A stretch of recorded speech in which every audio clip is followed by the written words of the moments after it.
Janelle Monae, congratulations on your recent SAG nominations as part of the ensemble for both Moonlight and Hidden Figures. Hidden Figures also got you a Critics' Choice nomination for Best Supporting Actress. What has this kind of recognition meant for you?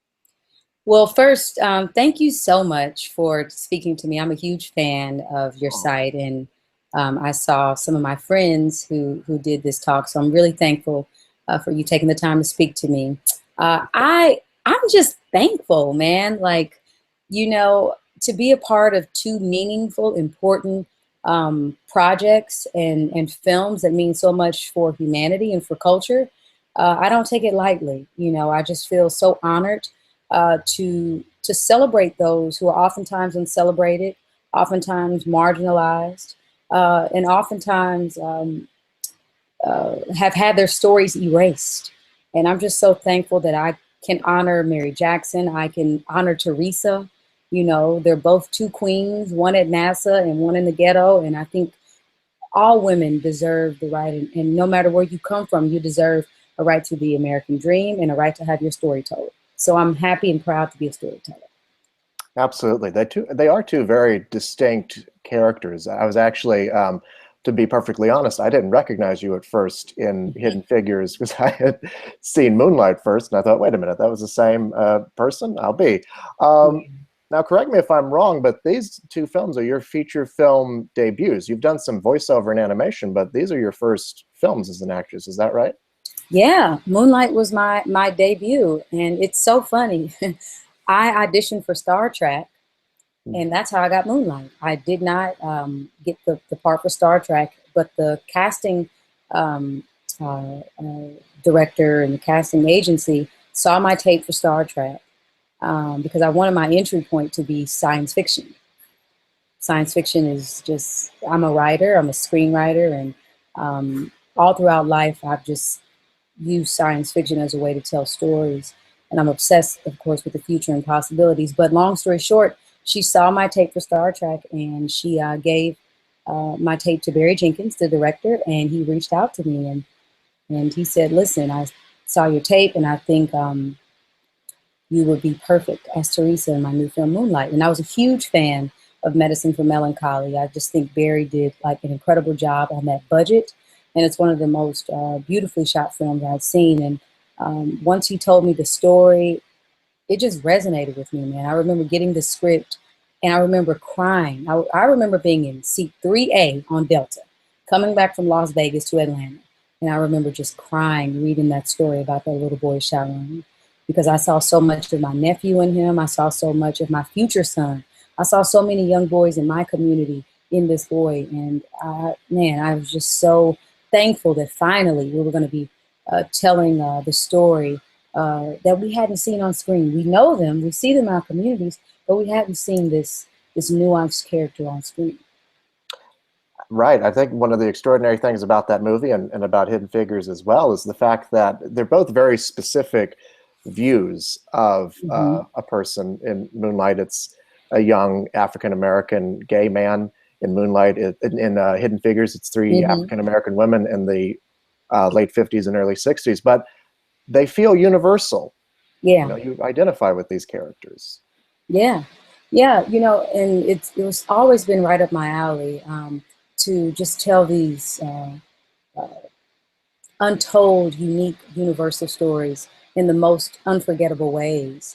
And I think that's why it's been resonating and connecting. Like, no matter what your gender is, your race, your sexual orientation, where you come from, I think we've all felt at one point in time in our lives like someone did not, like we didn't belong, like we were an outcast. And I think what these women did and what they have done is they came from the underdog to the hero. And they were able to persevere through all the obstacles that were coming their way. And I think we all have gone through those obstacles. So even though it was set in the 1960s, and of course they were dealing with the segregation era, they did not have the agency that I have as a woman. I can vote. These Black women couldn't even vote. But yet they still achieved their dreams. They still did not let that deter them. They still helped America achieve the extraordinary by sending our first Americans into space. And it's extraordinary that it's a story that not a lot of people knew. I certainly didn't know about. Did you know about the story before you'd been offered the part in that movie? Or No, you and I both, none of us knew. I was reading this script and I just kept thinking to myself, wow, finally somebody has created, this fictitious story, or these fictitious characters who were not going to be celebrated for just their beauty, but for their brilliance. African American women celebrated for their brilliance, finally. And then my agent wrote me and said, yeah, do you know these women actually existed? And I was like, no, I had never been taught about Catherine or Mary or Dorothy or any of the women, who worked at NASA during that era, not in my history classes. Then I was asking friends and family. They were like, no. So I went from being excited to frustrated to confused. Like, what was I not paying attention in class? But we know now, because of the historical circumstances, like I mentioned earlier, them not having, they were looked at as second-class citizens. They didn't have a voice back then. And also, they worked at NASA during a very short window of time. This was right before NASA got the IBM computers.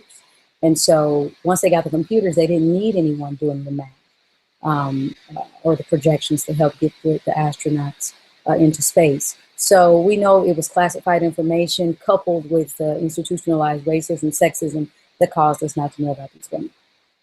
right. Let's talk a little bit about who these characters are in these two films. Who is Teresa and who is Mary Jackson for you? Teresa is, hey, can you shut that door? Someone just walked past. Thank you. Sorry. So, so Teresa was, to me, the hero in the community. She's the light in the darkness. I based her character off a character that I grew up with, my cousin.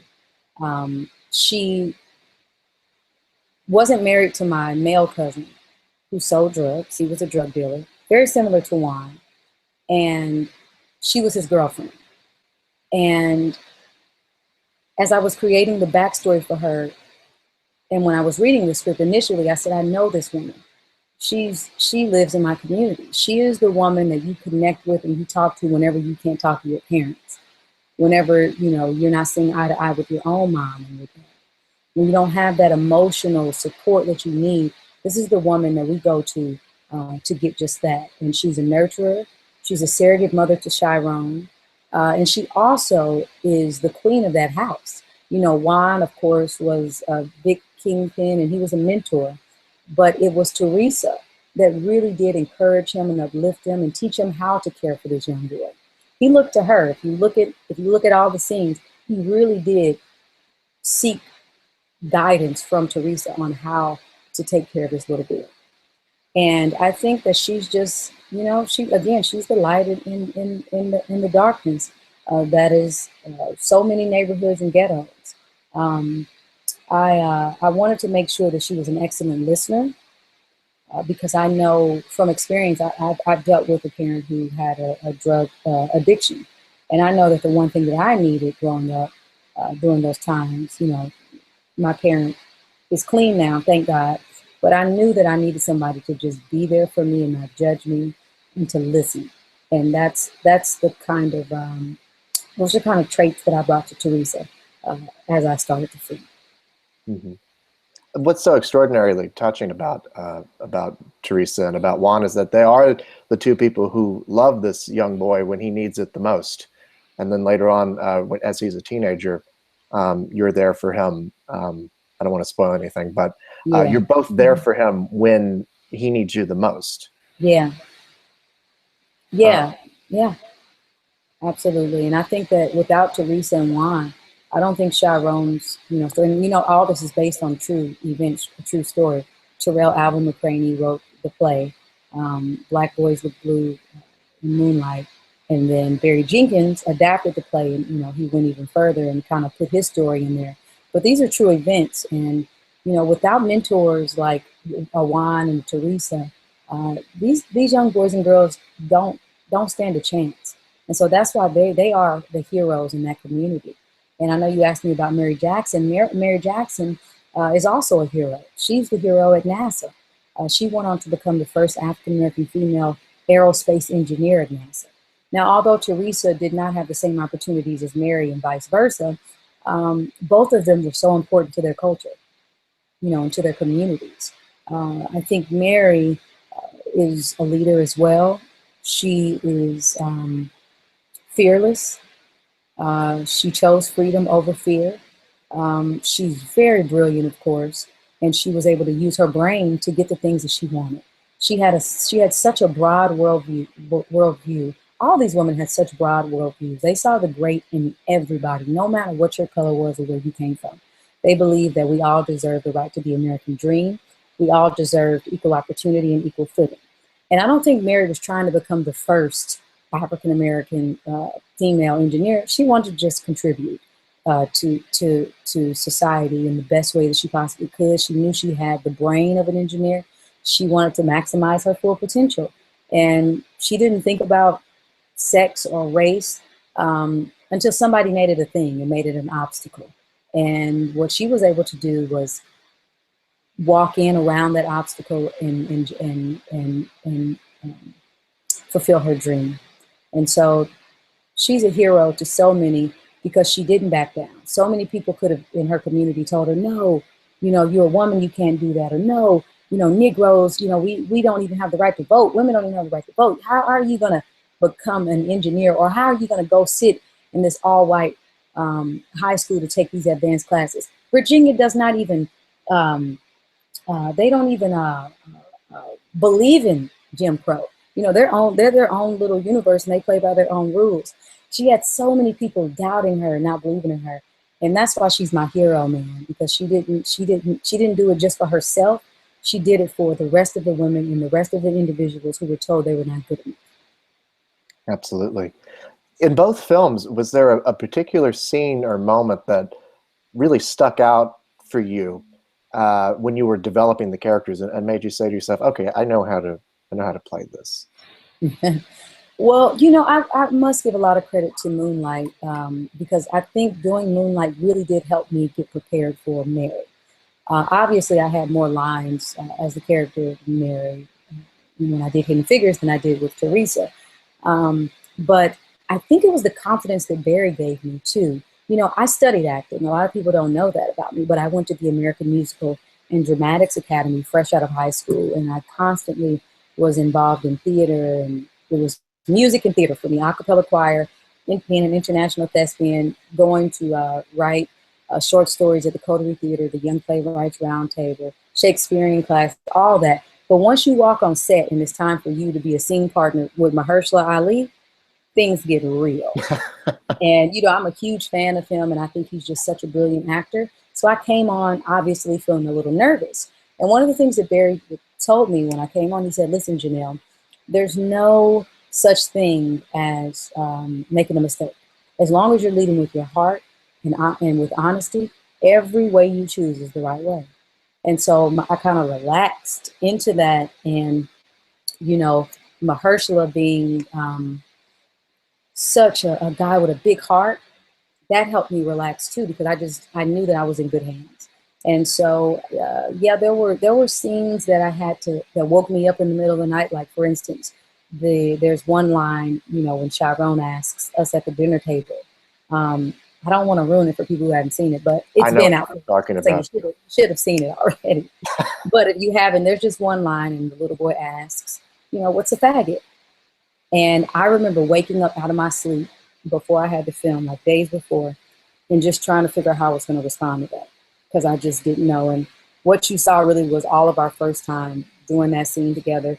And it was just a very honest response, as though it was my future son, as though it was my 9-year-old nephew. How would I want somebody who was supposed to be a surrogate mother to him to respond during that moment? Right. I mean, that scene you bring up in particular is one that could have gone a number of different wrong ways. Yeah. But it really, kudos to you and to Mahershala and to Alex Jones. That's not Alex. What's the young boy's name? Alex Herbert. Alex Herbert. Yeah, not Alex Jones. Yeah. Oh, and then I'm sorry, I forgot you asked me about Hidden Figures Mary. The toughest scene was the courtroom scene for me. It wasn't tough in like how I knew all my lines because Ted really wanted me for the part for Mary. And I remember walking in and he gave me so much confidence, and I have to give so much credit to him, man. He just said, listen, you are Mary. And they had moved the audition up. And so I had to like kind of learn my lines a little bit before it was time to audition because they were in town and they wanted to see me immediately. And so he really wanted to know if I could do that courtroom scene. That was it. Like I had the part. So I learned it, and I felt great about it. And I went on to, become Mary. So when I walked on set, I knew all my lines, but as I was digging deeper into the time period and doing research and creating backstory, you know, I couldn't respond like Teresa, like I responded like, Janelle Monae. I couldn't respond how Janelle Monae would have responded because during that era, during that segregation era, during the Cold War era, Black women, again, like I said, we didn't have the agency that I have today. They couldn't vote. They didn't have, they couldn't vote. Their brothers and sisters were being lynched, because they looked at a white person in a certain way. This was pre-Dr. King's I Have a Dream speech. So I had to be very careful about my word choice. And I had to play chess. And I also had to study my enemy. I had to figure out how I was going to get this man, this white man who we couldn't be, we were from two different worlds, how I was going to get him to empathize with me. And after studying my enemy and learning about the judge, I discovered that he too was the first to do many things in his family. And so that's how we connected. When I got in there, I knew if I could get his heart and just remind him of the difficulties that he had when he was trying to become the first in the armed service, the first one in his family to become a judge, I had to remind him of those moments. And that's how we connected. And that's how, Mary was able to go on and get what she needed to fulfill her dream. Right. Both of those scenes you mentioned are ones that could have gone wrong in many ways. I mean, I imagine the sort of speechifying, overblown reading of that courtroom scene. And I guess a lot of kudos has to go not only to you as an actress, but to the directors that you've worked with. Yeah. How were they? How did they each approach? You talked a lot about Barry Jenkins, but how were their approaches to you? Similar or different or? Very similar. I actually introduced Barry and Ted. We were at the governor's ball. It was my first time there. And I just wanted to make sure that they saw each other because both of them put in great, Barry put in great recommendations for me to Ted. And I wanted to make sure they knew each other because first and foremost, they are good people. Like when I tell you, like just good guys, man, true artists. I didn't have a negative moment. I didn't have a headbutting. Like, I talked a lot about Barry, again, saying there's no such thing as a mistake. I think you're amazing. I think you're brilliant. Just speak from your heart, make it natural, speak truthfully and honestly in every way you choose, Janelle, the right way. So I took that energy over as I worked with Ted. And Ted was so respectful. I mean, Ted can't teach me how to be a Black woman. He knew that. He didn't try and tell Taraji or Octavia or myself, how to be these women. We knew these women better than anybody on set. And what he did was empower us with so much information, documentaries, what was going on historically during that time. And we tried out things. He let us try out things and he'd say, okay, great. We have that. Let's try it this way. But there was no wrong way. And for him too, he wanted honesty. He wanted it to be as real and as natural as possible. And, what you see on set is just a reflection of just how great a guy and how trusting of a guy Ted was of all of us and of our craft. And I mean, he really did just trust our instincts. Right.